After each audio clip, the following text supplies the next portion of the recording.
ભાજપના રાષ્ટ્રીય અધ્યક્ષ જેપી નડ્ડા અભિયાનનો પ્રારંભ કરાવશે। આ અભિયાનમાં પીએમ મોદીને સભ્ય બનાવી અભિયાનનો પ્રારંભ કરવામાં આવશે।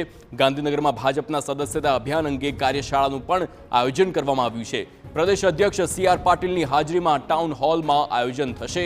ભાજપના સદસ્યતા અભિયાનને અંગે માર્ગદર્શન આપવામાં આવ્યું છે। પ્રદેશની બેઠક બાદ જિલ્લા મનપા અને મંડળ કક્ષાએ પણ બેઠક થશે। બેઠકમાં જિલ્લા પ્રમુખે અને હોદ્દેદારો ઉપસ્થિત રહ્યા તો રાષ્ટ્રીય સંગઠનના પદાધિકારીઓએ પણ બેઠકમાં હાજરી આપી છે। ગત વખત કરતાં વધારે સભ્યો બનાવવાનો ટાર્ગેટ નક્કી કરાયો છે।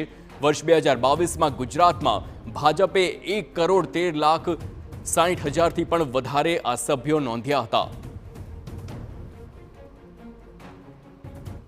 સત્તા અભિયાન અંતર્ગત પહેલી તારીખ સુધીમાં ગુજરાતની અંદર અત્યારે આ પ્રદેશ લેવલની બેઠક છે, ત્યારબાદ જિલ્લા અને મહાનગર લેવલે બેઠક થશે। એ 25મી તારીખ પહેલાં પૂર્ણ કરવામાં આવશે અને 25મી બાદ મંડળ કક્ષાએ બેઠક થશે અને 31 તારીખે બૂથ કક્ષાની બેઠક થશે અને ત્યારબાદ પહેલી તારીખે આદરણીય રાષ્ટ્રીય અધ્યક્ષ શ્રી જેપી નડ્ડાજી ભારતના વડાપ્રધાન અને વૈશ્વિક નેતા શ્રી નરેન્દ્રભાઈ મોદીને પ્રથમ સભ્ય બનાવી અને સદસ્યતા અભિયાનની શરૂઆત કરશે। તો ભરૂચ